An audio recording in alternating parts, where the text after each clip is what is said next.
தமிழக மக்கள் அனைவருக்கும் எனது வணக்கம். இன்றைக்கி நம்ம எப்போவுமே நம்ம வீட்டில் வந்து நியூஸ் பேப்பர் போட்டுருவாங்க. இன்றைக்கி நியூஸில் வந்து அந்த பேப்பரில் ஹெட்லைன் என்னென்னா தந்தி ஒன்று வரும், இன்னொன்று ஹிந்து வரும். தந்தியோட ஹெட்லைனை நீங்கள் பார்த்தீங்கன்னா ஃபஸ்ட்டு பேஜில் எப்பவும் போல் நம்ம ஐயா ஸ்டாலின் அவர்கள் செஞ்ச எல்லா நாங்கள் அதை பண்ணோம் இதை பண்ணோம் அப்படின்னு சொல்லிட்டு செய்யாத விஷயங்களெல்லாம் விளம்பரம் போட்டு பண்ணியிருப்பாங்க. ரெண்டாவது பேஜில் தான் மெயின் ஹெட்லைனில் வருது, விஜய் அவர்கள் கூட்டணி பேச்சுவார்த்தையில் ஈடுபட்டார், மாவட்ட செயலாளர்களுடன் கலந்துரையாடலில் கூட்டணிக்கு போகலாமா அப்படிங்கிறது மெயின் ஹெட்லைனில் வந்துருச்சு. நேற்றுலேருந்து பலர் வயிற்றுச்சலில் எரிய ஆரம்பிச்சிட்டாங்க. விஜய் அங்கே போகிறார், 60 பேர் வந்து 90 பேர்கிட்ட 90 மாவட்ட செயலாளர்கள்கிட்ட கேட்டதில் 60 பேர் வந்து போலான்ட்டாங்க. எது ஏடிஎம்கே கூட போலான்ட்டாங்க. ஒரு 20-30 பேர் மட்டும் கொள்கையற்ற தற்கொலை கூட்டமாக இவங்க இருக்கிறனால 20-30 பேர் மட்டும் ஏன்னா நம்ம திமுக கூட போயிடலாமே அப்படிங்கிற மாதிரி மனநிலையில் சொன்னாங்களாம். இது யார் சொல்கிறாங்கன்னா தம்பிமார்கள். ஏன்னா தம்பிமார்களோட மிகப்பெரிய ஒரு வயிற்றுச்சலாக இருக்கக்கூடிய விஷயம் என்னென்னா, திமுக தோத்துருச்சுன்னா இன்றைக்கி நம்ம திமுகவுக்கு வேலை பார்க்குறோம், நாளைக்கு திமுக ஒரு வேளை இந்த கூட்டணி சேர்ந்துருச்சுன்னு வைங்களேன், ஆப்வியஸாக திமுக தோற்றுறோம்.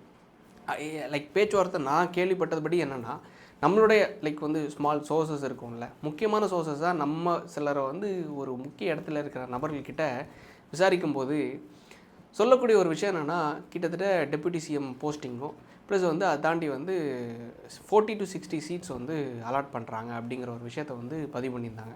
இது அதிகபட்சம் 1 to 2 டேஸில் வந்து கன்ஃபார்ம் ஆகிரும். ஏன்னா வர்ற 17ஆம் தேதி இல்லை 16, 17, 18ஆம் தேதிக்குள்ளே எலெக்ஷன் டேட்டை வந்து எலெக்ஷன் கமிஷன் ஆஃப் இந்தியா வந்து அனௌன்ஸ் பண்ணிடுவாங்க. ஸோ அதுக்கடுத்து கோட் ஆஃப் கான்டாக்டும் ஆரம்பிச்சிடும். ஸோ இவங்க அனௌன்ஸ் பண்ணுறதுக்கு முன்னாடி கூட்டணியை வந்து இவங்க கன்ஃபார்ம் பண்ணால் தான் இவங்களுக்கு வந்து களத்தில் வந்து அதை ஜெல்லாக்க முடியும். அதை வந்து சேர்ந்து வேலை பார்க்குறதுக்கு, கட்சிகள் இணைஞ்சு வேலை பார்க்குறதுக்கு அதுக்கான வேலைகளை ஆரம்பிக்க முடியும். ஸோ அதனால் எனக்கு தெரிஞ்சு இன்னும் 1-2 நாட்களில் இந்த கூட்டணி பேச்சுவார்த்தைகள் கம்ப்ளீட்டாக முடிஞ்சிடும். அதை தாண்டி வந்து டிவிக்கு தனிச்சு நிற்க போகிறாங்களா இல்லை ஏடிஎம்கே கூட சேர்ந்து போக போகிறாங்களா அப்படிங்கிறது இன்னும் 1-2 நாட்களில் கன்ஃபார்ம் ஆகிரும். ஆனால் அந்த 1-2 நாட்களும் நம்ம தம்பிமார்களுக்கு தூக்கமே கிடையாது. அதுக்கு முக்கிய காரணம் என்ன தெரியுமா? வயிற்றறிச்சல்.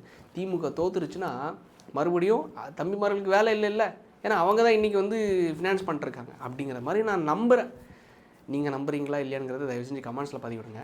ஸோ இது தாண்டி இன்னொரு விஷயம் என்னென்னா, அது வந்து தேவா ஜீவான்னு சொல்லிட்டு 2 குட்டி பசங்க. இந்த 2 குட்டி பசங்களையும் நம்ம முதலமைச்சர் ஸ்டாலின் அவர்கள் அவரோட முதலமைச்சர் அதாவது சிஎம் ஆஃபீஸில் கூப்பிட்டு வாழ்த்து தெரிவித்தார். என்னடா நல்லா படிக்கணும்டா அப்படிங்கிற மாதிரி கூப்பிட்டு வாழ்த்து தெரிவித்த ஒரு விஷயத்தை நீங்கள் பார்த்துருப்பீங்க. அதாவது இதோட ஸ்ட்ராட்டஜி என்ன தெரியுமா? இந்த 2 பசங்களுக்கான ஃபாலோவர்ஸ் முக்கியமாக எங்கன்னா ஊர் பக்கம். டிஎம்கே இவ்வளோ சம்பவங்கள் நேற்றுக்கு பட்டியலிட்டும் கிட்டத்தட்ட February 27 நேற்றுக்கு March 12ஆம் தேதி வரைக்கும் நடந்த ஒட்டுமொத்த மர்டர்ஸ், அதை தாண்டி வந்து பாலியல் ரீதியான அத்துமீறல்களையும் ரொம்ப முக்கியமாக ரியாக்ட் பண்ணப்பட்ட சம்பவம் எதுனா, தூத்துக்குடி மாவட்டத்தில் விளாத்திக்குளம் பகுதியில் நடந்த +2 மாணவிக்கு நடந்த மிகப்பெரிய வன்கொடுமை. ஏன் இந்த சம்பவத்துக்கு மட்டும் டிஎம்கே ரியாக்ட் பண்ணாங்க? ஏன் இந்த 2.5 வயசு குழந்தைய அத்துமீறி கொலை பண்ணதையும் 7.5 வயசு குழந்தைய அத்துமீறினதுக்கும், இல்லை ஃப்ளைட்டில் போன ஏரோஸ்ட திமுக கவுன்சிலர் பிரபாகரன் அவர்கள் அத்துமீறினதையும் இது எதுக்கும் ரியாக்ட் பண்ணாத திமுக +2 மாணவி கொல்லப்பட்ட சம்பவத்தை, கொடூரமாக சாகடிக்கப்பட்ட சம்பவத்தில் மட்டும் ரியாக்ட் பண்ணியிருக்காங்க. கனிமொழி அவர்கள் போயிருக்காங்க. அதுக்கு அடுத்து 2வது நாட்கள் 3வது நாட்கள்லேயே இந்த பசங்களை கூப்பிட்டு இவங்க இந்த அளவுக்கு வாழ்த்து சொல்கிறாங்க. அப்படின்னா இதோட ஸ்ட்ராட்டஜி ரொம்ப சிம்பிள். இது எல்லாமே முக்கியமாக சென்னை பல்லாவரம், சென்னை ஓட்டேரி, சென்னையில் அதை தாண்டி வந்து முக்கியமான நகரங்கள் பகுதியில் வந்து நகரங்களில் தான் இந்த சம்பவங்கள்லாம் நடந்துச்சு. நான் சொல்கிறது வந்து 2.5 வயசு குழந்தை ஃப்ளைட்டில் பறக்கும்போது ஏரோஸ்டர்கிட்ட அத்துமீறினது.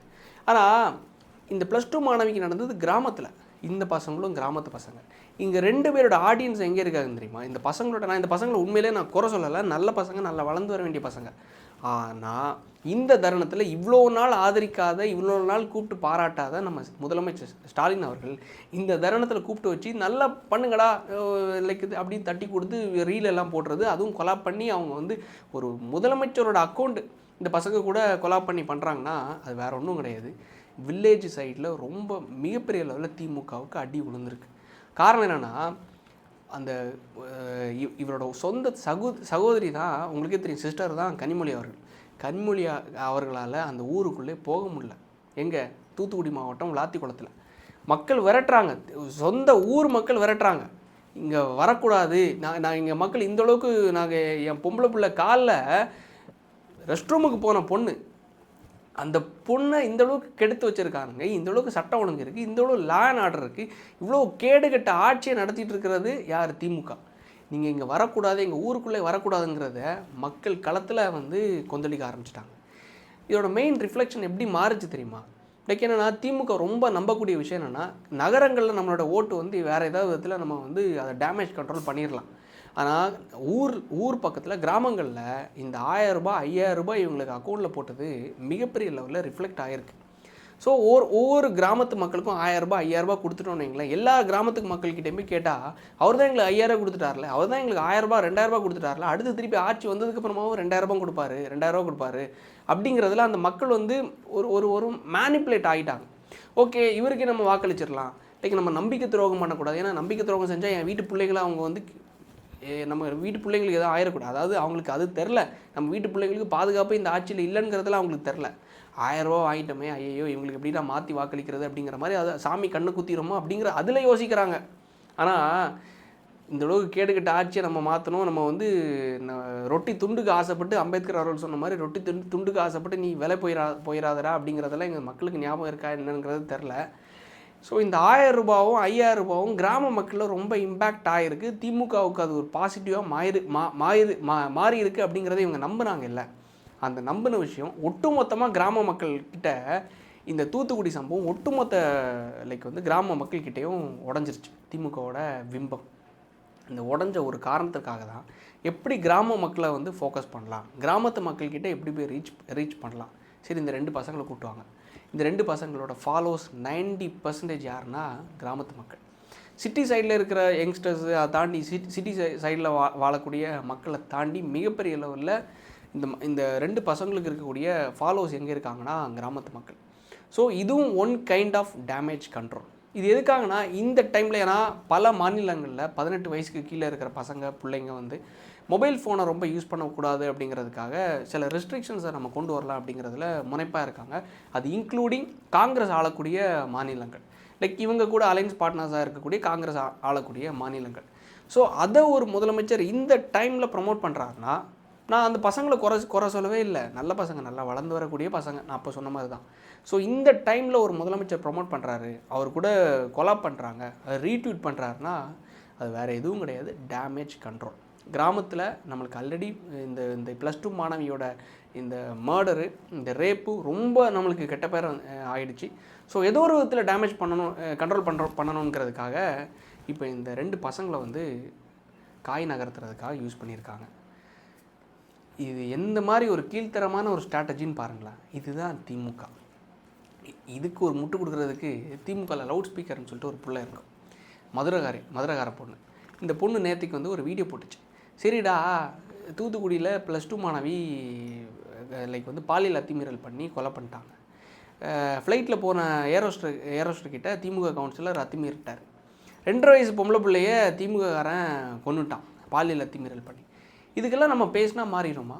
இது அரசாங்கம் காரணமானு கேட்டால் கம்ப்ளீட்டாக உண்மையில் காரணமே கிடையாதான். அரசாங்கம் இந்த பாலியல் அத்துமீறல்களுக்கும் நம்ம ஊரில் நடந்துட்டு இருக்கிற இந்த சட்ட ஒழுங்கு பிரச்சனைக்கு எதுக்குமே அரசாங்கம் காரணமே கிடையாதான். வி ஷுட் நாட் பிளேம் கவர்மெண்ட்டா, அவங்கள ப்ளேமே பண்ணக்கூடாதான்.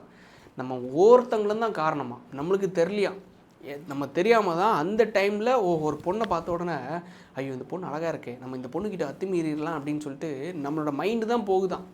அரசாங்கம் அதை தடுத்து நிறுத்தலையா, காவல்துறை அதை தடுத்து நிறுத்தலையா, அது தடுத்து நிறுத்துறதுக்கான கடமையும் அவங்களுக்கு கிடையாதான். இது அவங்கள குற்றம் சொல்லவே கூடாதான் அப்படிங்கிற மாதிரி நேற்றுக்கு அந்த பொண்ணு வந்து ஒரு வீடியோ போட்டு வச்சுருக்கு. வைஷ்ணவி ஒரு 3 நாட்களுக்கு முன்னாடி தான் அந்த பாவம் அந்த கோயம்புத்தூரில் அந்த கிட்டத்தட்ட 43 பிள்ளைங்க வந்து ஸ்கூல் பிள்ளைங்க வந்து ஃபுட் பாய்சன் ஆகி பள்ளி சாப்பிட்ற மதிய உணவில் வந்து ஃபுட் பாய்சன் ஆகி அந்த பிள்ளைங்க அட்மிட் ஆச்சு. அதுக்கு அந்த பொண்ணு ஒரு வீடியோ போட்டுச்சு, ஒரு ட்வீட் போட்டுச்சு. எப்படின்னா லைக் நான் போய் அந்த பிள்ளைங்களை விசிட் பண்ணி பார்த்தேன். அக்கா எங்களுக்கு ஊசி மட்டும்தாக்கா ரொம்ப பெயினாக இருக்குது, ரொம்ப பயமாக இருக்குது, வேறு எதுவுமே இல்லைக்கா, நாங்கள் ரொம்ப ஜாலியாக இருக்கோம் அப்படிங்கிற மாதிரி அந்த பொண்ணு ஒரு ட்வீட் போட்டுச்சு. அடுத்த 2 நாள் கழிச்சு இந்த பொண்ணு. இது கம்ப்ளீட்டாக டேமேஜ் கண்ட்ரோல் பண்ணுறதுக்காக இந்த மாதிரிப்பட்ட இன்ஃப்ளூயன்சஸை இறக்கி விட்ருக்காங்க. அந்த பொண்ணோட ஐடியில் போய் பாருங்களேன், ப்ரொமோஷன் பண்ணிகிட்ருக்கு. யாருக்குன்னா, நீங்கள்லாம் 1000 2000 5000 க்ரீமை ப்ரொமோட் பண்ணி பார்த்துருப்பீங்க. எது மூஞ்சில் போடக்கூடிய க்ரீமையும் அதை தாண்டி வந்து லைக் ஏதாச்சும் சாரீஸு இந்த மாதிரி ஏதாவது கடைகளே ப்ரொமோட் பண்ணி நீங்கள் பார்த்துருப்பீங்க. இந்த எங்கள் ஊர் தளபதி அதாவது அந்த ஊரில் மதுரையில் தளபதின்னு சொல்லிட்டு ஒரு எம்எல்ஏ இருக்கார். அந்த தளபதி வந்து ரொம்ப நல்லா மக்களுக்கு சேவை செஞ்சிட்ருக்காரு, ரோடு போட்டு கொடுத்துருக்காரு, அவருக்கு பாலம் போட்டு கொடுத்துருக்காரு அப்படின்னு சொல்லிட்டு ஊருக்கு அந்த பொண்ணோட ஊரில் இருக்கிற ஒரு எம்எல்ஏவை ப்ரொமோட் பண்ணிகிட்ருக்காங்க. யாருன்னா இந்த அம்மா. ஸோ அப்போ எப்படி பேசுவாங்க? லைக் நீ 2000 5000 ப்ரொமோட் பண்ணு, நான் லட்சத்தில் ப்ரொமோட் பண்ணுறேன் அப்படிங்கிற ஒரு கணக்கில் நம்ம அம்மா இறங்கிட்டாங்க. அது எப்படி தான் கூசாமல் இந்த மாதிரி டேமேஜ் கண்ட்ரோல் பண்ணுறதுக்கு நம்ம வீட்டு புள்ள அடி வாங்குது. நம்ம வீட்டு புள்ள, நம்ம பக்கத்து ஊர் புள்ள செத்து கிடக்கு வயக்காட்டில்.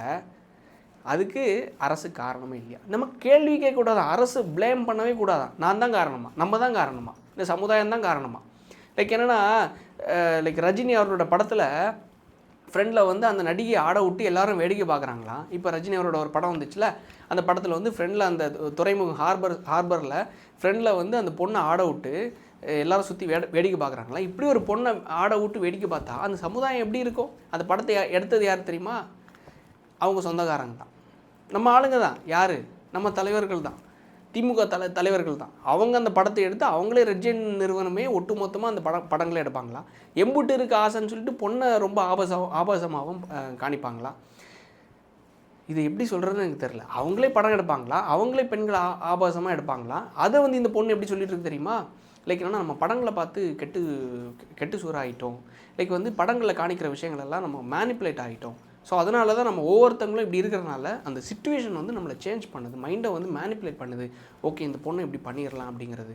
ஸோ அரசையும் காவல்துறையும் நம்ம குற்றம் சொல்லவே கூடாது அப்படிங்கிறதுக்காக. இது எப்படி சொல்கிறதுன்னு எனக்கு தெரில. அரசையும் குற்றம் சொல்லக்கூடாது, காவல்துறையும் குற்றம் சொல்லக்கூடாது. நான் தான் காரணம், இல்லை அந்த படத்தை பார்த்தது தான் காரணம், இல்லை படத்தை எடுத்த அரசாங்கத்தை நடத்தக்கூடிய முதலமைச்சர் ஸ்டாலின் அவர்களுடைய பையனான துணை முதலமைச்சர் உதயநிதி அவர்களுடைய பையனான சிஇஓ இன்பநிதி அவர்களுடைய ப்ரொடக்ஷனில் எடுக்கப்பட்ட படங்கள்லாம் நல்ல யோக்கியமான படங்களாக வருது இல்லை? இல்லை உதயநிதி ஸ்டாலின் அவருடைய படங்கள்லாம் நல்ல யோக்கியமாக வருது இல்லை? அதை பார்த்து யாரும் இங்கே மேனிப்புலேட் ஆகலை. டேமேஜ் கண்ட்ரோல் பண்ணுறதுக்கு பச்சிளம் பிள்ளைங்களையும் சின்ன சின்ன பசங்களையும் இந்த மாதிரிப்பட்ட உடன்பரப்புகளையும் எலும்பு துண்டுக்கு ஆசைப்பட்டு உட்கார எப்படி பயன்படுத்துகிறாங்கன்னு பாருங்களேன். என்ன சொல்கிறதுன்னு எனக்கு தெரில. சரி, ஓகே, அடுத்தது வரலாம். இந்த கூட்டங்கள், இந்த கொத்தடிமை கூட்டங்கள் ஒட்டுமொத்தமாக நான் சத்தியமாக சொல்கிறேன், இந்த பசங்களை நான் சொல்லவே இல்லை. பசங்களை லைக் யாரோ தூக்கி விட்ருவாங்களா அப்படிங்கிற மாதிரி இயங்கக்கூடிய பசங்க, ஊரில் இருக்கிற பசங்க. நான் அந்த பசங்களை குறையே சொல்லலை. ஆனால் இவங்களோட டேமேஜை கண்ட்ரோல் பண்ணுறதுக்காக பச்சிளம் குழந்தைகளை யூஸ் பண்ணுறாங்க, சின்ன சின்ன பசங்களை. ஏன்னா இந்த ரீல்ஸும் இன்ஸ்டா மோகமும் ரொம்ப போய் பிள்ளைங்களை அஃபெக்ட் பண்ணுது அப்படிங்கிறதுக்காக பல அரசாங்கம் அதில் ரெஸ்ட்ரிக்ட் பண்ணுறதுக்கு முன் வராங்க. அந்த இடத்துல ஒரு முதலமைச்சர் இப்படி வந்து ஒரு செயலை பண்ணுறாருன்னா அது வேறு ஒன்றும் கிடையாது, இட்ஸ் கம்ப்ளீட்லி டேமேஜ் கண்ட்ரோல். இது எல்லாத்தையும் ஒட்டுமொத்தமாக ஒழிச்சு கட்டுறதுக்கு ஒரே ஒரு விஷயந்தான். தயவு செஞ்சு எப்படியாவது அந்த ரிசல்ட்டை அனௌன்ஸ் பண்ணி தொலைங்கடா. பார்க்க தானே போகிறோம். இன்னும் ஒரு 1.5 மாதம் தான், 1.5 இல்லை, ஒரு 30-40 நாள் தான். பொறுத்திருந்து பார்க்கலாம். நன்றி, வணக்கம்.